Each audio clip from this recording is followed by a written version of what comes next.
You are now listening to the Insight Fantasy Sports Podcast.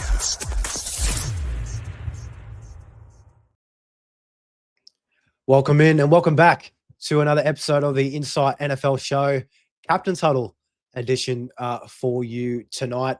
This is in the SuperCoach lens, a nice little 10 to 15 minute video that we like to drop out to help give you some nice vice captain options, straight captain options, and also a couple of looping players that you can use too for SuperCoach for week 8. Thursday, 23rd of October, when this one drops, we are one sleep away from week 8 kicking off with the Chargers taking on the Vikings. Should be a nice game in prime time. We are coming off last night's trade show for SuperCoach, an absolute beast. A lot of engagement in that one and a whole lot of good discussion. Make sure to check that one out. The link is in the link is in the video description below. On top, if you are looking for some nice trade options in traditional fantasy, our buy lows and sell highs on players before week 8 is also in there as well. Secko, before I throw it to you, I've just got to quickly throw out while I've got the breath. If you are watching on YouTube, of course you are. We are only dropping this on YouTube, but like, subscribe. We really do appreciate it. If you do smack that subscribe button and that bell, you'll get notified when we drop shows each week. And we're dropping 6 shows a week throughout the remainder of the NFL season. So make sure if you are wanting to get your fantasy or SuperCoach fix, this is the place to go with Insight NFL. But Secko, coming off a trade show, diving into the Captain's Huddle, how are you feeling as we look forward to week 8? Captain's Huddle is always a good one. It's a shorter week with a few teams on bye, so it's a bit harder to navigate some of that stuff, especially with the timing. Gets a bit more condensed. There's less sort of games in there in the slate. So we'll pick a few out. We'll have some vice captains and captains. There should be plenty of loop options, which is always good for Captain's Huddle. Yeah, we love it. And to be exact, 6 teams on bye this week, and there is a couple of big boys. You've got the Rams, the Seahawks, and the Lions are probably the top 3. So, you're missing Gibbs, Amon-Ra, JSN, and Puka as well. So massive names to miss. But we do have a couple of nice options here. And starting off with our top vice captain options, I will take a nice little easy one. I love picking guys on the first game of the week. I don't have to stress about making sure to change it out to pull off the loop. I can just set it and forget it if I like it. I've got a couple of days until the next game. But Justin Jefferson against the Chargers, first game of the week. Wentz is confirmed under center, which is just great for Justin Jefferson. He's looked much better when Wentz is out there throwing the ball. Should be a high-scoring game. It is in a dome at LA, and the Chargers have been putting up a lot of points, and their defense has been a little bit leaky. I know they lost in a big way against the Colts, so I think it could be a nice high-scoring one for me. So Justin Jefferson, very easy option for you to chuck that blue loop band on to start the week. And, against the Chargers there in that one here. But top vice captain options for you, Secko, for week 8. Yeah, you can't go by. So the 4 a.m. slate here on the Eastern Daylight Time, it starts with Atlanta taking on the Dolphins. You can't go past Bijan after his efforts on Sunday Night Football. He turned that touchdown he scored, which was like he's going to get stuffed at about the 6, and he finds a way to beat a guy, make a guy miss, and just bust through.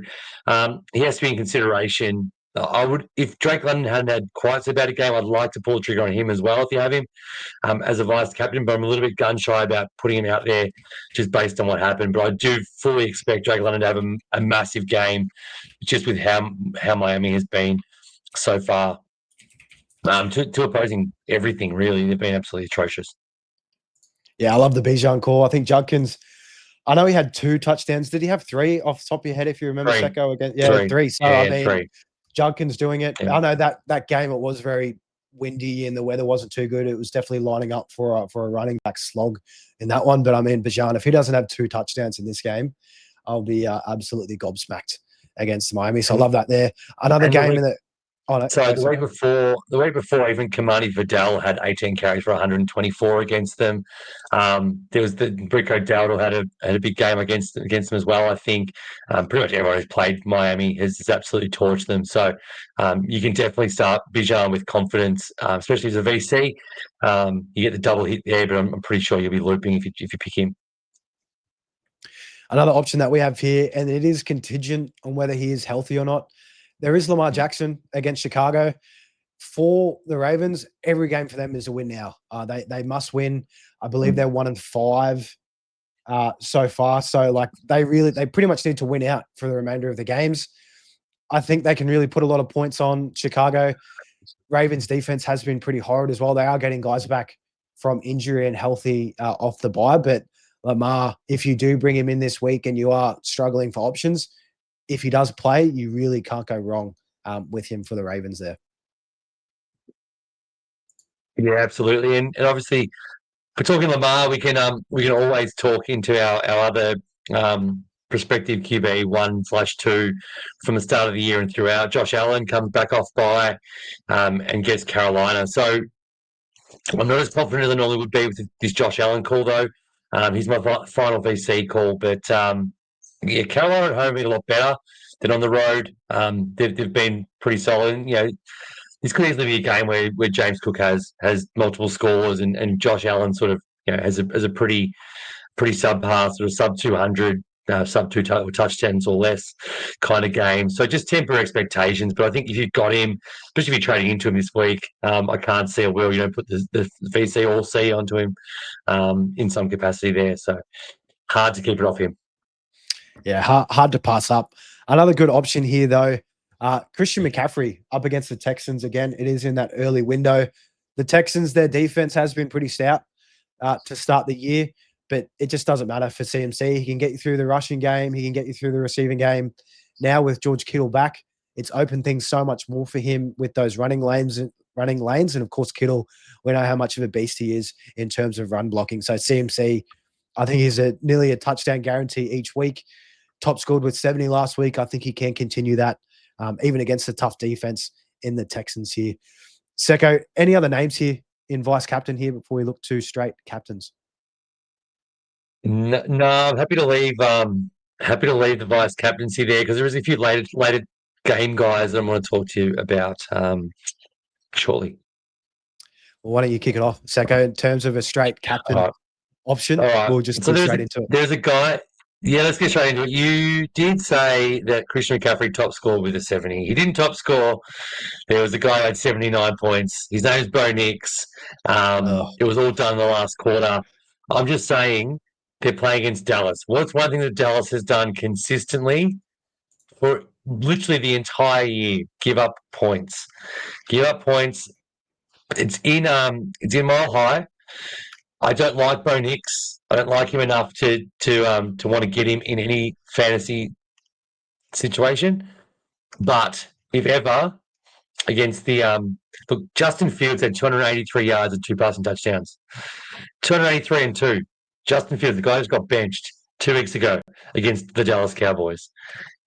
It's gross, but Bo Nix won't top score again, but every chance he can go big again.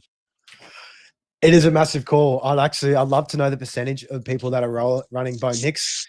If you are, you need to have a look at yourself because that is just, I know that I'll probably just say that because I'm not a fan of Bo Nix, but you're right. The matchup just screams production. I mean, the Cowboys, they're going to, even against the tough Broncos defense, they're going to put on points and Denver are going to have to do the same on the back end. And yeah, you're right. Their defense is absolutely horrid. Definitely bottom 3 in the league so far this year. So as gross as it is a good call there from you, Secko, if you do have Bo Nix in your team. An easy one. Very, very easy one. Patty Mahomes against the Washington Commanders. The last game of the slate, Monday Night Football. He's got his 4 weapons back. We saw what happened last week. Threw for 3 touchdowns, I think. I think Pacheco ran one in at the end. As well, could be mistaken, could be 4. But anyway, right.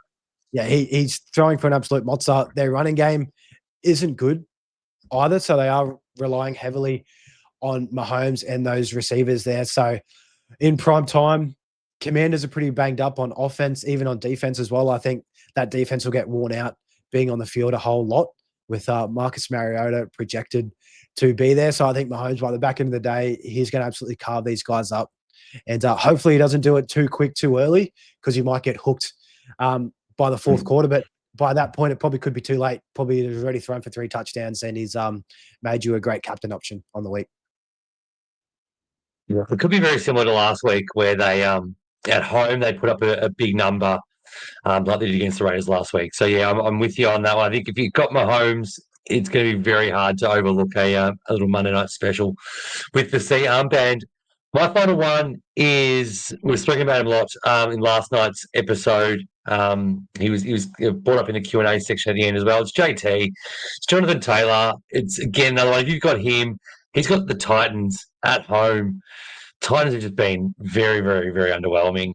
New coaching set up there. They're puttering along. I think they're trying to get to vacation time in January already. So it's a kind of game where, and he is literally like he's got to be the favourite for the offensive player of the year. I can't think of anybody who's even close to him, and I can really see them wanting to keep that run going with him, and let's not say stat padding because he's just that good. He's just showing that he can be that good. But I can definitely see him telling Sykin in no uncertain terms, "Do not bench me for Giddens. I want to get whatever his landmark is. If it's 150 or if it's 200 or if it's 3 touchdowns or if it's 4 touchdowns, I can see him saying, I want to get one more." So that's why I reckon, yeah, if you've got him, you know what you could do? VC JT into C Mahomes. That's the luxury. That's a luxury you might have there because Mahomes is playing the Monday night. And honestly, I will have that decision. I've got both JT and Mahomes, so you might have just made that decision very easy for me there, Secko. And JT up against the Titans.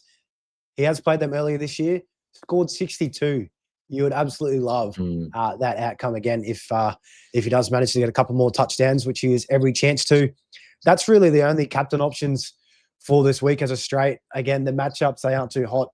If you do want to have a quick look, I mean, Josh Jacobs for the Packers, he's probably another one, but up against Pittsburgh, tough defense back in Pittsburgh after that loss to Joe Flacco and the boys on the road. So I think they could come out to play. So I wouldn't be throwing it on Josh Jacobs. Any other quick mentions from you, Secko, perhaps if teams aren't running with Mahomes or JT?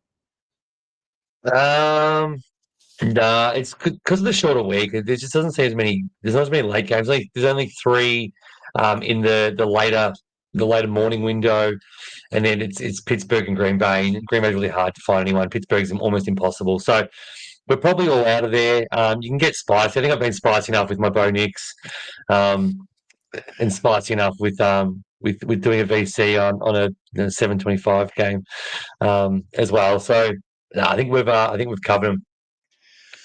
Excellent. And to go along with this, if you are looking for looping options, if you want to take that vice captain score, we usually say, mid 40s and up, you're pretty happy with that vice captain score. It's safe. You don't need to risk it, of course. But if you are looking to loop, any players on bye, that's a very, very easy loop. If you've got a couple of those guys on your bench, you can swing in.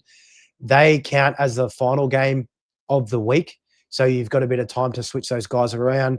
Jahmyr Gibbs, Amon-Ra, Genty, even if you've still got him, Puka and JSN, those all are nice, easy guys that you can put on. And that's true, right, Secko? The buys, I always get the looping, I get a little bit lost. No, you nailed it. And look, if you do have 2 of those guys on bye in wide receiver, normally if you have one guy on bye in wide receiver, you get the other guy's score as the emergency, and it might sort of throw you out. Both guys on bye mean you're only going to get the one guy, whoever you substitute off. So if you have Nakua and JSN or Amon-Ra and JSN or whatever, whoever you put off, you definitely get their score because they're both not playing, if that makes sense. Otherwise, you've got, obviously you've been running with a kicker. You can do that, but be careful that if whoever you're doing it with on bye, you haven't got someone on the bench that can have a lower score than the guy you're subbing off. So just be super careful. But ideally, you do Justin Jefferson. If you've got him, he has 70 on Friday night, and then you can just spend the week figuring out who you're taking off and make sure it all works out. Love it, guys. That will wrap things up here for the Captain's Huddle for Week 8. Hopefully, you'll land on a couple of good selections there. I know that you've plenty of good ones to pick from here this week, even with all the teams on bye. We will be back again tonight for our Thursday final show of the week. Week 8 primer and our starts of the week as well. So make sure to tune in if you are looking for that at 7:30 p.m. Australian Eastern Daylight Saving Times. But guys, thanks heaps for this week's Captain's Huddle edition. See you guys tonight. Goodbye.